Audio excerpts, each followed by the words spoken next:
I'm looking at still is the patience of Matthew Skolk. Tremendous job so far. And, you know, he's got a first debris from Beaubier's bike after his crash. Right in the line. He might be going to have a go and try to go past. But I also feel like when you look at the Superbike field, Matthew's one of our biggest guys. I feel like he's plays in the hands, to be honest with you. The way he moves on the bike is very subtle. He doesn't do a lot of jumping all over the place on the motorcycle. And as you can see right now, it looks like they've settled in 25-3 the last 25 flaps for both the first two guys. Other than this morning, Cameron Beaubier went 24-9 on race tires. That's going to be these two's fastest laps of the weekend on race rubber, and they are continuing to stretch out the lead just a little bit.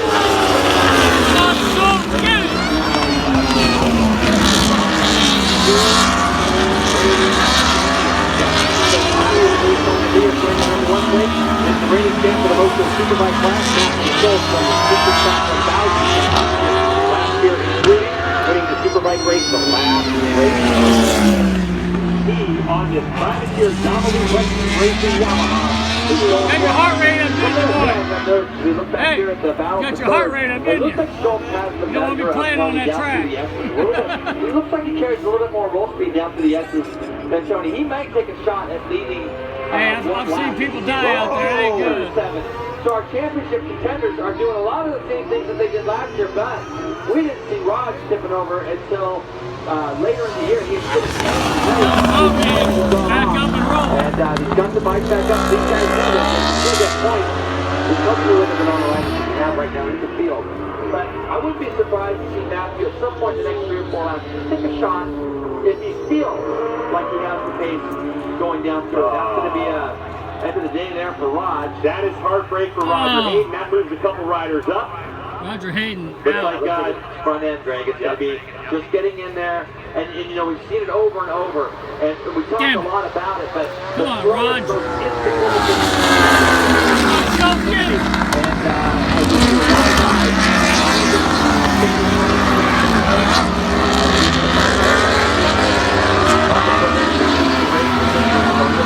Yeah, he's got it! Woo! Joe's got it! Yeah! So now Skolk with a little bit of, hey man, sorry about take that, Tony! Tony Elias goes, sorry man, I got you. Let's get it done. This is where Roger hits the track though. It looks like a little slippery. As Tony's got on the inside, and he make it stick. This is the race we hope we had seen. Oh, so Tony's already telling him to follow. But see, I feel like Matthew's got the measure of him all down through the bottom half of the edges. That's what I had been seeing. Schultz just took Tony in turn 5 on the inside. Amazing. Now, Tony's saying, let's just settle this. Beaubier again. Still a long way to go. Gaining an advantage there. He's just going to try to do something with him before. That's the thing. That's going to be a you can see the drive he's got back up over the top. But it looks like Tony's got a new challenger this year and somebody that's not going to be afraid to stick it in there. Well, a long way to go in this one, Jason. And can Matthew do this full 21 laps at this pace? 6 of them in the books now. So it's Tony Elias, Matthew Skolk, and because of the exits as we look at the replay here, you can see Tony going under his aggressive move. Yeah, Matthew's got broken going into the top of the back of the thing. The bottom of it,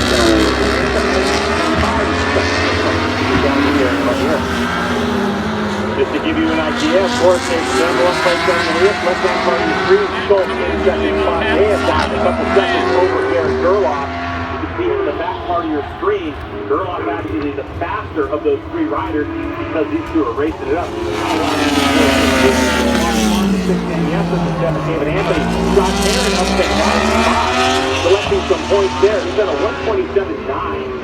27.9. He's only 2.9 seconds off on a track day.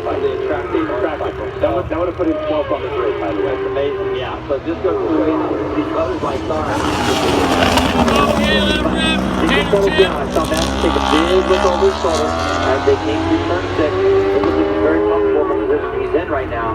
He looked back and saw that Garrett Gerloff was, you know, a couple few seconds back there. So that's going to give him some confidence he's not getting pushed from behind. But the more laps he does behind Tony, the better it's going to be for him. And he's really going to be able to make a plan of where he wants to try to do something with it towards the end of the race. Matthew Schultz, in order for him to stay fit, as we take a look at Daisuke's crew chief for Tony Elias on the Yoshimura.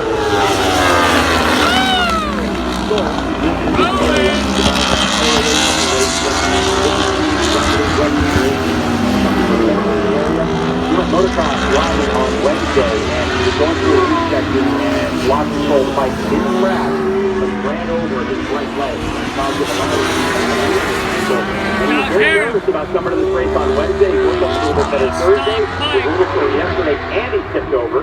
Had a little bit of an incident yesterday in free practice, or in qualifying practice. But then Schultz said today that the crash didn't injure it anymore. He's feeling better. He's almost to the point where he can run. So he said, listen, once you have a bike, you're going to feel it. So that's kind of dodged the bullet there. Motocross training on Wednesday, and now you can see the results of the hard work that this Yamalu a lot of track days, not the easiest thing in the world to go from Supercross 1000 to a full-blown Superbike. No, but he's got a great crew down there that are going to help him do that. Chuck and all the guys down there at the Yamalu Westby team, they've done a great job making him comfortable on the bike he ran and won the championship on last year. And going into the season, having a few talks with Chuck that I did, they're just trying to keep it simple. They're not trying to over-engineer an already very, very good motorcycle. They know they've got a rider with the talent to do what he's doing right now. Get some! One thing I want you to take a look at is we look at the tire selection, of course, Dunlop straight, stock one, and stock rear. And of course, we get some Dunlop and tire field that stays in this race. One thing I noticed when we were at the barber center is that Tony in his tank position, if you look at his elbows, he looks to get around the tank a little bit better, and he looks more inside the bike. I talked to Don Stock before, the principal for the Yoshimura Suzuki Factory Racing Team, and he told me, you know, last year, basically the spec motorcycle they ran was with the Suzuki 8-hour bike. This year, they had more time in the off-season to concentrate on the sprint spec. They were able to get those riders a little closer, and they were able to drop the speed to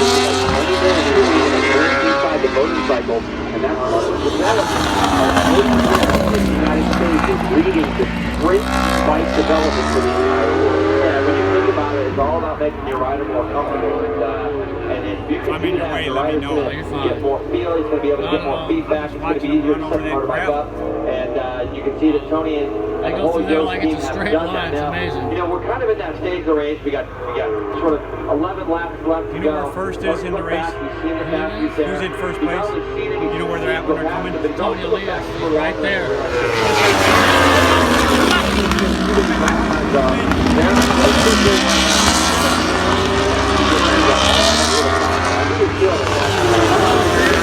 Nick Lewis in the 5th. Kyle Adams in 6th. The thing is that now we're at that kind of stage of the race where they're going to be stepping each other out. John Harris Maybe Tony might even let that come around. You know, one thing definitely to think about his is street bike, how his these race bike, riders the trail of the Hall broke out in Louisiana. My son-in-law said he had to loan you guys some parts. So Dunlop brings a couple tires, and they're going to bring a soft, a medium, or whatever. They're both on the same tire. Sorry, these are all factory. He crashed out on the first lap. He was up front. That Dunlop is looking to develop an even softer option tire because Tony and the reigning champion is asking for it because he knows that he can make these tires go the distance. So with Tony having that tool in his toolbox and Matthew Schultz being his first race on a full-blown superbike here in the United States, it'll be interesting to see as these laps wind down if Schultz can keep that rear tire underneath him. Here's a look. Right there. Now we have Bob Strong. Over Leximoto Hudson motorcycle machine. A couple of brothers put this program together, and those have only been working on the Yamaha 1 for about the past 6 years. They have their rider, Bobby Strong, number 50, in great shape between 4th right behind this. This guy is Jake Lewis. I was here last year. I don't remember. Of course, even the last. What do you got to do? No, I'm just looking at Kyle Wyman because he had some problems. That'll cost you if you don't run that dirt. Keep earlier on. They Yeah, just you been gotta having a try to bunch of straight little line weird as much things as happening, possible. but I'm happy to see that he's up and running. He was with those two guys, Greg, that you were just talking about, Bobby Funk and Jake Lewis a little bit earlier, but he's just fallen back just a little bit. We saw him earlier on. Yep. We thought maybe it was a practice start, flexing. The bike had just died. So as soon as they got that bike back,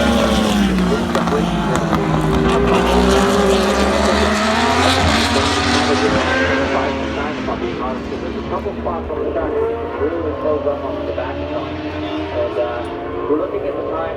I want to see if Tony just drops the hammer and starts doing like gets back down those road miles. Right now 25.3 to 25.5. So is this the best spot on the whole Just kind of course? hanging on the back there at what, like 3 seconds back there right now.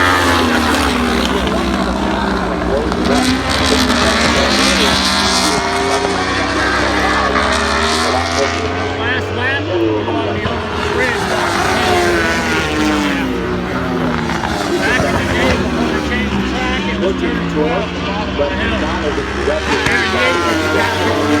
38 to the 130 to take the win. Now they changed it because of the deemed unsafe. Yeah. Like this is a safe Get out sport. there, go for 5 laps, and let the race settle down the middle, and then go after it. For some other year, you can be the World Superbike. I washed up here for about from the word go. 22 years. Yeah, this Seen bikes fly over that fence numerous times. Back when they used to run turn 4, Sick.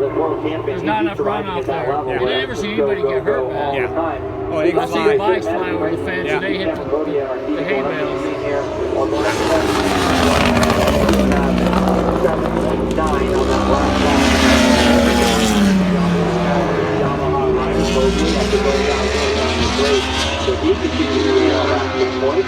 And here's a look at that start, and all the riders on the front row got a good launch. Tony Elias got a good one, but he bent it into turn number 1, and it wasn't like it was very tidy for him. And if you watch the exit of the stage, you see the rear end moving around? I see it.